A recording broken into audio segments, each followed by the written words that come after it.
Hello YouTube and welcome back to Let's Play Bloons Defense 5 Deluxe Edition. I took quite a bit of a break between my 4th episode and my 5th, so the Thursday and the Friday episode, I suppose. And now I'm back to go to the Rink, which, interestingly enough, isn't very different from its non-reverse level. Obviously I've been doing these last few on reverse, and I'm going to continue doing all of these stages on reverse on medium. So most of the stages, as you might have realized, they can get pretty difficult. Or not necessarily difficult, but just pretty different when you're going through the track on reverse. However, for a track like this, and for a track like Bloonhenge, and even I guess Park Path, the stages aren't really they're not that different on reverse because they're pretty symmetrical. Now, technically here, it's not symmetrical over the x-axis or over the y-axis, meaning if you were to flip it in a mirror, or if you were to flip it upside down, it wouldn't be the same. But if you were to flip it upside down and in a mirror, it would be pretty much the same. I mean, well, I guess that's not exactly true either. From the top left corner to the bottom right corner, that line, if you were to flip it over that line, then it'd be symmetrical, I guess, except for the water. But okay, anyways, it's pretty similar, is what I'm trying to say. So that's what makes the reverse track not as difficult, because you can use pretty much the same strategy. It's just a little bit different because it's going on the left side instead of the top right. So that's pretty much all I'm trying to say.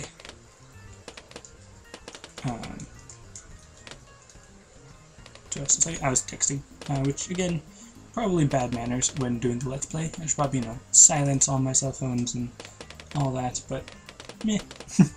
It's not like I'm taking a huge break from commentary or anything, it's just a couple seconds. But anyways, so obviously I'm going to be using a Ninja Monkey, and I started off using a Ninja Monkey back on the Monkey Lane, the first track, and then I ended up switching out and going back to a boomerang and all that, which I may end up doing, but for right now I am using the Ninja Monkey, and I'd like to be able to beat this stage with only Ninja Monkeys plus a Monkey Village.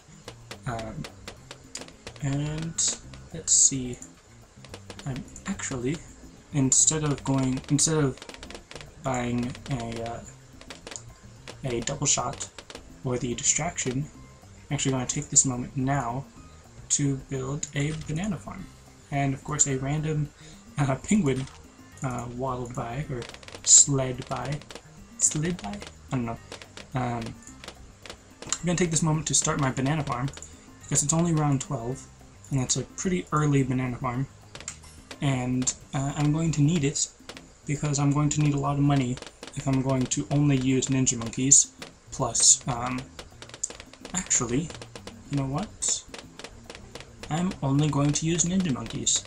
So this will be a very interesting level, because I'm not going to go my usual route of a 4-2 monkey, or a 4-2 Ninja Monkey, I should say, and I'm actually going to go 2-3, which means that I'm going to upgrade 2 upgrades on the left, which I've already done, and then 3 upgrades on the right. That way I'll have the Flash Bomb upgrade, which will allow it to pop lead, and it will make it a little bit more efficient because the Flash Bomb will stop the balloons in their track. And actually, now that I'm thinking about it, I'm only going to make some of them Flash Bombs, because while the Flash Bomb is helpful for getting the actual balloons on the field, because of its ability to stun the balloons, coupled with the distraction ability to make the balloons move in the wrong direction. Both of those make it very helpful for getting the normal balloons. The Moab is still unaffected by both of those effects, both of the the Flash Bomb and the distraction. So instead, I'm going to need the Bloon Jitsu in order to in order to get more firepower on the actual Moab, because then I'll have 5 times as much popping power attacking the Moab if I have a Bloons Jitsu monkey rather than a Flash Bomb monkey, or Flash Bomb Ninja monkey, I guess. And I'm not too worried right now about like how good my defenses are, because right now I'm able to pop them at 2 different intervals, which isn't very good for regrow balloons, but for most normal balloons I'm able to shave off a layer or 2 as they're coming in, and then shave off a couple more layers on their way out, which is why it's a pretty good technique. And I think I would actually call that method, just for me personally, I would call it the Crystal Defender effect, because in the game Crystal Defenders, it's a tower defense game kind of like this. I might post a video if someone comments saying that they'd like to see me do it.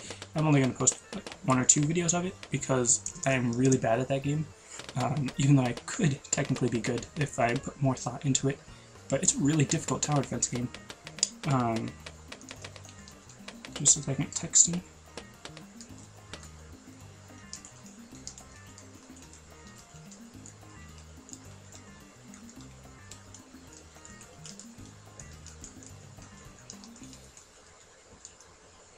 Okay, so the Crystal Defenders game is pretty difficult, or I'm just really not that good at it. But considering my knowledge of how this game works, I would assume that kind of carries over to the general tower defense knowledge of how the other game works, but it's still not enough. Now, that was the camo balloon, which means that the lead balloon will be coming soon on round 28. Still have a couple more rounds left. But because those are a bunch of regrow balloons, I'm actually going to lose quite a few lives, because the Ninja Monkey isn't too good at popping regrow balloons, just because it doesn't have that great popping power, plus the distraction will usually hit it out of your range and then let them regrow while you're unable to hit them. So they're not very good against regrow balloons, unless you have like a Bloons Jitsu master, because then they can pop it pretty well.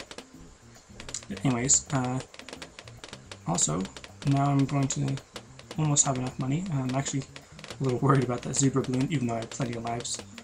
Yeah, I lost a couple on that round as well. But again, once I get a flash bomb, it'll be easier.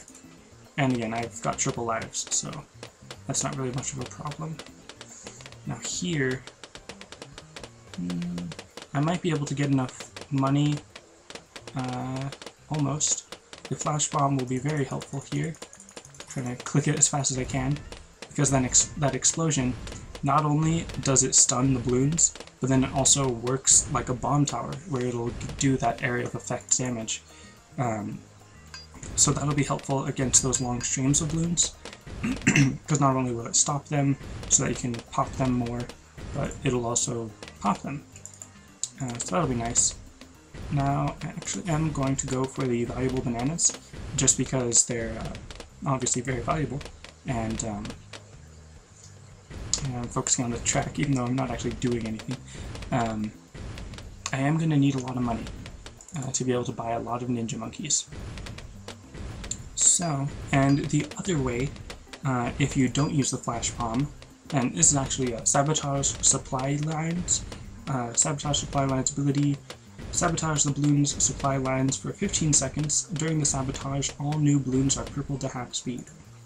It's probably pretty helpful, but I just never use it because I never really see the usefulness in it. So yeah, and I got some regrow balloons there that are going to be troublesome. And again, I've got quite a few lives, and those are actually taking quite a few lives, so wow, that's actually pretty dangerous. Even if you have triple lives, let's do something about that, because I'm increasing the number of balloons with all of those pops because of the regrow effect, and wow, I actually lost. I'm just going to purchase a continue, just to save time, because I wasn't saving my game, which is always a good idea if you're not 100% confident that you'll be able to pop all the balloons and survive. The problem that I had with the Ninja Monkey Flash Bomb and the regrow bloon combination is that the regrow bloon, or because it was a zebra regrow bloon, when I popped one layer, it would split into another set of bloons, and then when they regrow back into a zebra bloon, then there's twice as many bloons as I started with, so that's pretty dangerous. Obviously, as you can see, even with triple lives, actually, wait a minute, now I only have 300 lives. I'm actually not sure if that was some kind of bug, or if I just didn't understand something. But it didn't give me as many lives as my max, so I'm not entirely sure how that works. I know I've used a continue before, but I just wasn't really paying attention to how many lives it gave me. But anyways, now that I have the Bloons Jitsu Master, I shouldn't have to worry about regrow bloons, because the Bloons Jitsu Master has a much higher popping power. So because it throws 5 shuriken at a time, it'll be getting through at least 2 layers of regrow bloon, so that it won't be able to regrow as fast as I can pop it. So that'll be good. And I'm just going to build, I'm going to alternate between Flash Bomb monkeys and Bloons Jitsu monkeys. Hopefully I have enough room to build another ninja monkey, but I don't think I will. And I'm just alternating between them, because I do want a lot of Flash Bombs to help with the lead, but then I do need a lot of Bloons Jitsu to help with the Moab. And thankfully there's no lead Moab. Although, in Bloons Monkey City, there's rumors of a new Moab type called the DDT, or the Dark Dirigible Titan, I think? Something like that. And apparently it's camouflaged, moves quicker than a Moab, and it's rumored to have lead and black bloon properties, which would make it nearly impossible to pop unless you have like a monkey village or a dartling gun or something. Because if it has a lead property, that means none of the sharp tactics will pop it, but if it has the black bloon property as well, then none of the explosives will pop it. So you need something like a dartling gun, because of its second tier right side upgrade that lets it pop through any bloon, or something like a super monkey with a camo detection. So those are pretty hard to come by, and I still haven't actually seen proof that it actually has the black and lead properties, but I do know that it does have the camo property, so that's always interesting. Camouflaged Moab. Also, it's also been called the Cam Moab, like Camo Moab, which I thought was pretty clever, but apparently it's actually called the DDT. Alright, so anyways, just gonna build a flash bomb for this one, and then it's pretty good. I've got 3 Bloons Jitsu monkeys, which means 15 shuriken being thrown at once, and they do have a pretty good attack rate. So that should be decent against the Moab, especially because the Moab will be coming back into their range multiple times, which is very helpful in beating them all. And I'm just going to build another Bloons Jitsu monkey when I have enough money. I probably only need like 2, maybe 3 layers, like 3 rows, which is probably all I can fit right here. And then that should be good for the rest of my defenses. Although I'll still try to build more, as long as I have more money. And this is round 45, that's why it's a bunch of pink. Just need to get it more, just a little bit more distraction, or a little bit more money until I have distraction. Alright, so this should be good. And again, I don't upgrade it to sabotage supply lines, because I don't think it actually increases the actual monkey's ability. It only gives it the extra ability to sabotage the supply lines. Now let's see how well this does. Actually, wow, it did pretty good. Actually a little bit better than I was expecting. So that's promising. That means that with this defense, I probably could take on BFB, but I'm just going to build more just in case. Just so I can really destroy the BFB rather than maybe be able to beat it. Because even though it still have 300 lives, I'm pretty much 100% certain that the BFB will do more than 300 lives of damage, so you really need to be careful about that. Even if you have triple lives, even if you have 600 lives, I'm pretty sure the BFB will just destroy you. I'm pretty sure it will do 800 lives, so even if you had healthy bananas and you were gathering more than 600 lives, a BFB is still pretty dangerous. Alright, so this will be the start of my third layer of ninja monkeys. And yeah, the flash bomb is actually a little bit cheaper, but obviously a little bit less effective.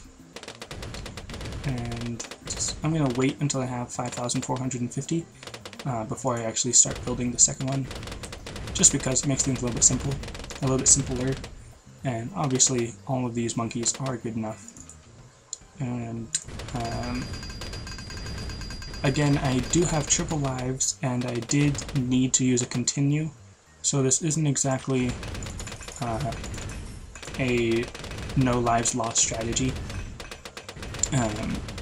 And I'm not going to be gaining any more monkey money because of this, because I already spent 200 to complete this level, and when I complete this level I'll be gaining 200, so I'm just breaking even rather than actually gaining any monkey money.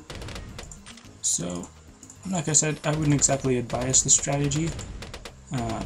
I'm just doing it because it looks cool, and I like to say that, oh hey, I beat the game, or beat the level with only ninja monkeys. So that's pretty awesome. And I kind of wish I spaced these out a little better. Oops. Or spaced them out right so that they filled up the entire square rectangle without leaving as many gaps. But oh well. I mean, I probably could just start selling them and replacing them, but I don't want to go through all that.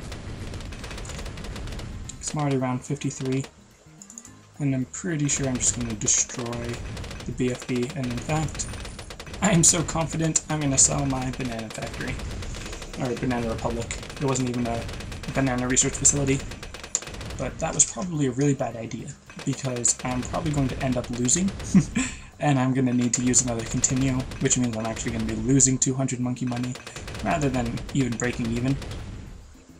But actually, seeing as how well I'm doing on these, I'm actually pretty confident, which usually leads to my downfall whenever I'm too confident and I stop building things. But it worked out on Park Path. I actually did pretty well, and the Glade Ricochet, but those are two totally different things. I've got, let's see, six of each balloon or ninja monkey type, so 12 towers or 12 monkeys in total. So each of those Bloons Wiki monkeys are throwing 5, so that's 30 shuriken per throw from the Bloons Wiki monkeys, plus the 6 from the regular flash bomb ninja monkeys. So it's 36 shuriken being thrown out per shot, I guess. I don't really know how fast they shoot as far as per seconds, so it's pretty quick. And then the flash bomb is also an added bonus to stop the balloons, and then also just do a little bit of damage to the Moab. And they're actually, the Bloons Wiki monkeys are actually really good against ceramic, because they because having those 5 projectiles at once helps it pop through 5 layers of the 6-layer ceramic shell, plus being able to distract them and send them backward is helpful in giving you more time to actually pop them. So that's nice. And nice. I'm able to pop the BFB before it even gets to that first little turnaround. So that's good. I'm very confident with this. Now, the problem I do have is with round 63, where I know there's going to be a big chunk of ceramic balloons all pressed together. And actually here, because of all those other balloons, they don't have infinite pierce like the Glade Ricochet, so that could be pretty dangerous when they all get clumped together. But when with the flash bomb, because it has the area of effect, it doesn't have infinite pierce within the area of effect. So if they're clumped together too tightly, it still won't pop everything. But having 6 of them is very helpful, and especially because it will stun them and stop them from moving on, plus the distraction to move them backwards. So it should be pretty good, pretty well set. And of course they all have camo detection, so you don't have to worry about those. Alright, so this is round 63, let's see how it does. That's working alright. Obviously it's not perfect yet, but for what it's done already, yeah, I should be able to do this. The final mini wave of ceramic is more ceramics than it does earlier on in the level, so it still potentially, it still could end me, or end this round, but looks like they're good. Alright. Alright, there we go. So, in addition to having to continue, you can also give yourself a cash injection to start off with more money, 10,000 extra money, which is pretty helpful. And I would actually recommend using that cash injection to build a banana farm, and build that quickly, so that then you can get more money over time, rather than just getting the cash injection and spending it all on one tower or something. Which is actually generally pretty good advice, like if you were to ever come in to a lot of money, like, I guess you could say winning the lotto, which I know that's not really a good example, because like no one ever wins the lotto. I mean, yes, technically people win the lotto, but it's so rare that you really shouldn't count on winning the lotto. But anyways, as I was saying, if for any reason you own a lot of money, or you come into possession of a lot of money, don't just buy a bunch of things. I really would recommend putting it into a bank account of some sort, so that you can gain interest on it, and then you can actually make money off the money that you made, if that makes sense. So yeah, that's just my little bit of financial advice. Not like I have any finances to show as an example. Anyways, so now I'm still stuck at the 4,078 monkey money, which means that probably at the end of next week I'll be able to actually buy the healthy bananas. Alright, so that's it for this episode. Thanks for watching, and I'll see you next time.